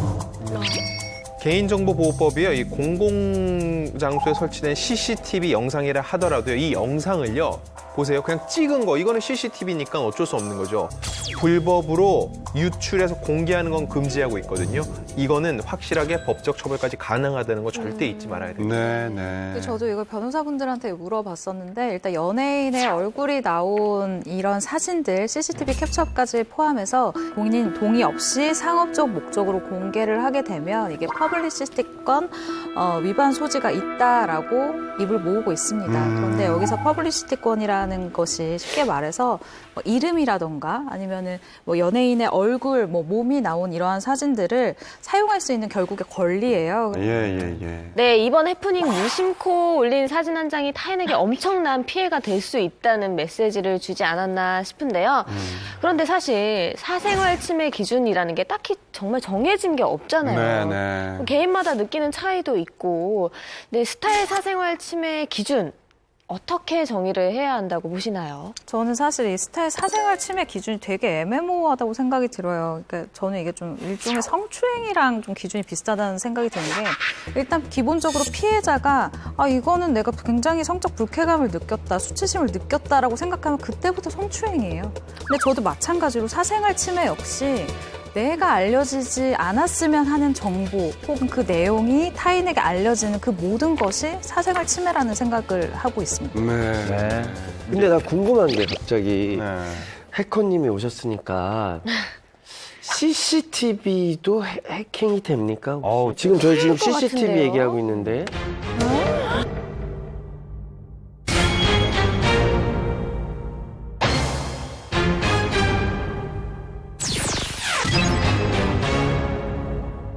근데 나 궁금한 게 갑자기 해커님이 오셨으니까 CCTV도 해킹이 됩니까? 지금 저희 지금 CCTV 얘기하고 있는데 되죠. CCTV. 돼요. 그러니까. 이게 제일 무서운 것 같아요, 어떻게 보면. 맞아요. CCTV가 감시 또는 뭐 이렇게 어떤 상황을 좀 기록해 놓고 싶은 거잖아요. 문제는 CCTV 이제 아이디 패스워드 있잖아요. 그게 매뉴얼상에 초기화돼서 나와요. 뭐 어드민 1, 2, 3, 4, 5, 6, 7, 8 뭐 이런 게 나와요. 그거 잘 안 바꿔요. 맞아. 그대로 써. 근데 매뉴얼은 인터넷에 다 공개돼 있죠. 네. 근데 그러면 이 CCTV가 어느 회사 건지 원격에서 알아낼 수 있으면 그 공유기가 외부에 열려 있는 거예요. 그럼 가는 길이 열려 있잖아요. 그 초기 비밀번호 이거였으니까 넣어보면 되죠. 너무 쉽네요. 넣어보면 되면 들어갈 수 있는 거잖아요. 맞아요. 다 들어가는 건데. 예.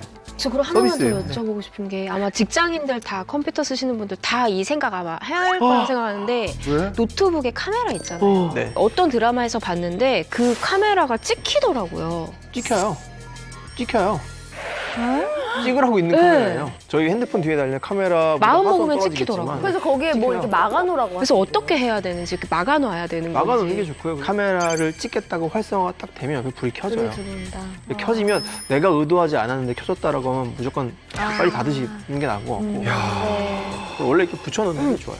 이런 불미스러운 사건들 때문에 좀 많은 스타분들이 언제 어디서 어떻게 무슨 사건을 당할지 몰라서 되게 불안하실 것 같아요. 맞아요. 이런 일이 있었어요. 그 여배우 A 양이 이제 비행기 탔는데 좀 옆에 있는 데서 남자분이 이렇게 하고 계속 사진을 찍는 거예요. 근데 이 여자분이 너무 불편하니까 계속 참다가 승무원을 불러서 저 남자가 자꾸 나 사진 찍었는데 나 저거 사진 지워달라고 네가 얘기 좀 해줘라 이렇게 해서 그 승무원이 가서 얘기를 한 거예요. 근데 사진 안 찍었어 남자가. 그럼 심지어 그 남자는 이 분이 연예인인지도 몰랐던 거예요. 뭐 하신 거예요, 이렇게? 아, 그냥, 뭐야? 그러니까 뭐 이렇게 찍은 게 아니라 그냥 이렇게 하고 뭐 보고 있었던 거예요. 근데 이게 오해했구나. 이렇게 돼 있는데 이제 그 여자분 입장에서는 너무 불편했던 거고 이 남자분은 전혀 누군데요? 막 계속 저분 누군데요?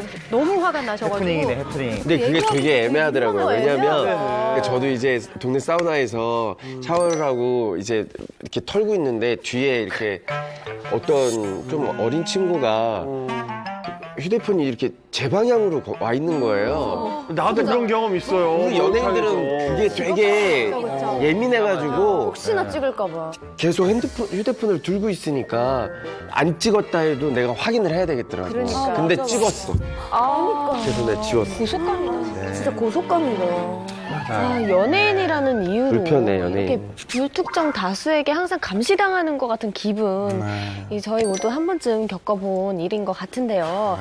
아, 그런데 이분은 심지어 군대 안에서까지 감시를 당했다고 합니다. 그래요? 이른바 관찰 일지까지 있었다고 합니다. 관찰 일지요? 예, 군대에서 쓰는 맞습니다. 군대에서도 감시를 당해왔던 이 사람 바로 지드래곤.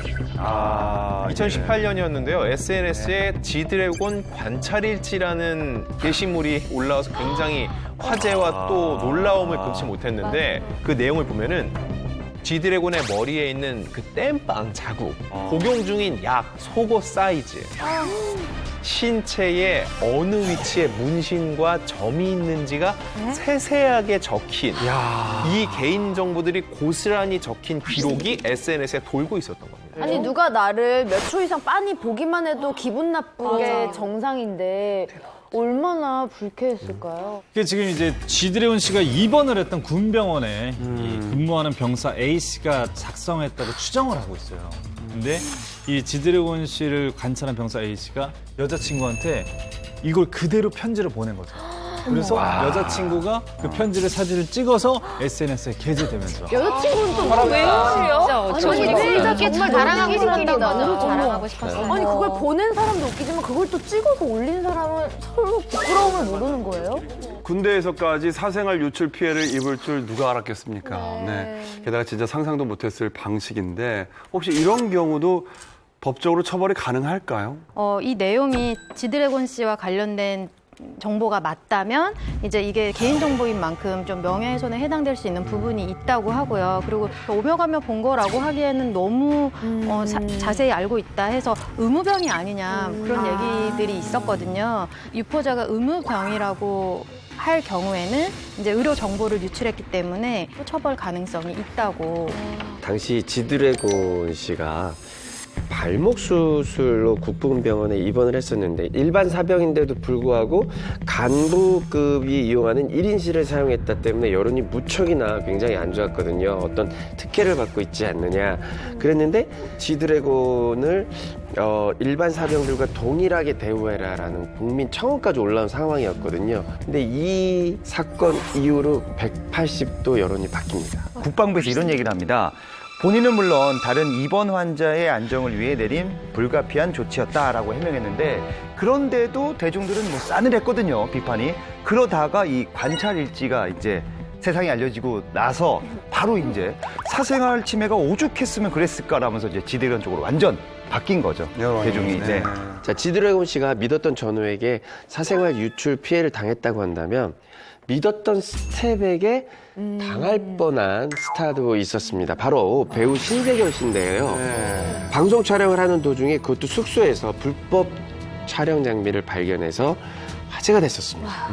네. 야, 그 숙소에서 불법 촬영 장비를 발견했다면 굉장히 충격적이고 좀 심각한 일인데 뭐 거치 카메라도 굉장히 많잖아요. 관찰 예능한 막 벽에도 세워놓고 맞아요. 그런데 뭐 그런 건 아니었던 건가요? 진짜 불법 촬영 장비가 맞았습니다. 다행히 설치된 지 1시간 만에 발견돼서 큰 피해는 없었다고 합니다. 근데 이 조차가 큰 피해죠. 그러니까 너무 놀랐겠죠. 정보를 받았는데. 그런데 이게 사실 방송국의 잘못은 아니었고 한 개인의 잘못이었는데요. 2018년에 해외에서 이제 예능 프로그램을 찍던 신세경 씨와 에이핑크 멤버 윤보미 씨가 이 숙소에서 이 휴대용 보조 배터리로 위장한 이 불법 촬영 장비가 발각 기각이 된 것인데 저는 사실 이 얘기를 상세하게 들었는데 정말로 이거는 신세경 씨가 눈치채지 못했어요. 완전히 피해를 입었을 일인 게 신세경 씨가 숙소에 들어갔는데 이 탁자 위에 낯선 그 보조 배터리가 있어서 이거 뭐지? 이상하다. 괜히 그런 느낌을 받았대요. 그래서 그걸 옷장 안에 넣어뒀던 거예요. 그리고 나서 이제 일상생활을 했고 근데 이상해서 자기 스텝한테 얘기를 했던 거죠. 매니저한테 이거 뭔가 이상하다. 그래서 그 매니저가 이제 좀 몇몇 낯선 스텝들한테 가서 물어봤는데 이 범인인 분이 이거 뭐죠? 갖다 놓으셨어 얘기하니까 그분이 얼굴이 빨개지면서 무릎을 꿇고 빌었다고 해요. 그때 이제 몰래카메라라는 걸 알게 된 것이죠. 그러니까 신세경 씨가 몰랐으면 완전히 피해를 입었을 사건이었어요. 근데 전 또 마음이 아팠던 게 신세경 씨가 얼마나 그동안 예민해. 그런 거에 좀 예민해 있었으면 그런 거를 발견해낼 수 있을까. 이걸 알아본 게 신기한 거예요, 그러니까요. 사실은. 원래 같으면 그냥 보조 배터리 그냥 다른 분이 쓰시는 건가? 네. 저거 이제 불법 촬영. 저거 어떻게 알아. 그냥 봐도 몰라. 어디로 찍는 거예요? 그냥 보배인데? 보조 배터리 없는 사람이 왜냐면 신세경 씨가 가지고 온 배터리가 아니니까 그냥 뭔가 느낌이 이상해서 옷장 안에 야, 이건 너무 의도적이다, 이거는. 근데 보조 배터리니까 또 물건이니까 이상하다 생각했지만 요즘엔 별의별 게 다 나오잖아요. 뭐 시계 모양도 있고 그런 경우에는 이상하게 생각하지 않았을 수도 있으니까. 알려진 바에 의하면 최종적으로는 지난 2019년 7월에 징역 1년 6개월에 집행유예 3년을 선고받았습니다. 네. 자, 신세경 씨는 항상 카메라 앞에서는 직업이다 보니까요. 이 스타들이 촬영을 가정한 범죄에 쉽게 노출될 수도 있겠구나 하는 생각이 드는데요. 스타의 사생활을 지켜주기 위해 갖춰야 될 직업적인 윤리가 있다면 뭐라고 생각하십니까? 제가 기자지만 저는 여러분들이 조금 다르게 받아들이실 수도 있는데 굉장히 행복한 환경에 있다고 생각해요. 왜냐하면 생각해보세요.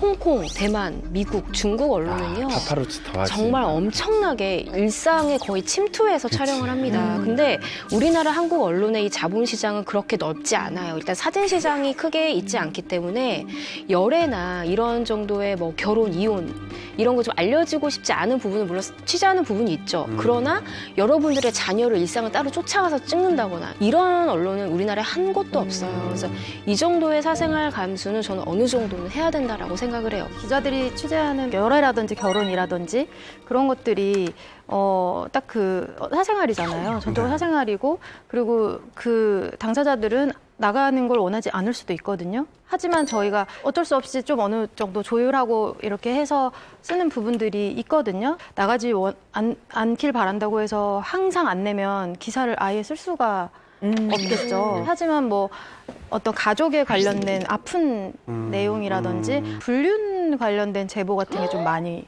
와요. 그러니까 결혼을 하신 남자 배우가 누구랑 어떤 사이다 이런 것들이 오는데 그런 거에 대해서는 다루지 않습니다. 사람들이 알 권리와 언론에 보도할 권리가 어떻게든 이렇게 교집합되는 부분에 대해서만 서로 이렇게 정보를 교환할 수 있는 어떤 그런 합의가 좀 이루어졌으면 그러면 가장 좋겠죠. 알겠습니다. 자, 긴 시간 스타의 사생활 침해에 대해서 얘기를 나눠봤는데요. 신동희 소장님 덕분에 알아야 될 것들을 다 정보를 알게 됐는데요. 보안의 중요성도 알게 되고 소장님, 홍 씨와 함께 하신 소감 어떠십니까? 저는 되게 신기했고요. 그리고 저 주변엔 다 이렇게 내용을 아는 사람, 해킹에 대해서 아는 사람만 있잖아요. 근데 이제 모르시는 게 잘못은 아니지만 이렇게까지 이게 모르시는 줄 몰랐어요. 이게 놀리는 거니까 바보 대잔치. 이렇게 있으면 누군가가 나쁜 마음을 먹는 사람이 더 행위를 하기 편하잖아요. 맞아. 그러니까 더 많이 알려지도록 노력을 해야겠다 라는 생각이 하나 드는 게 있고. 지금까지 스타의 사생활 유출에 대한 여러 가지 소식을 알아봤는데요. 오늘 준비한 소식은 여기까지입니다. 네, 저희는 다음 주에 더 솔깃하고 재밌는 소식을 들고 찾아오겠습니다. 여러분, 감사합니다. 감사합니다. 수고하셨습니다. 수고하셨습니다.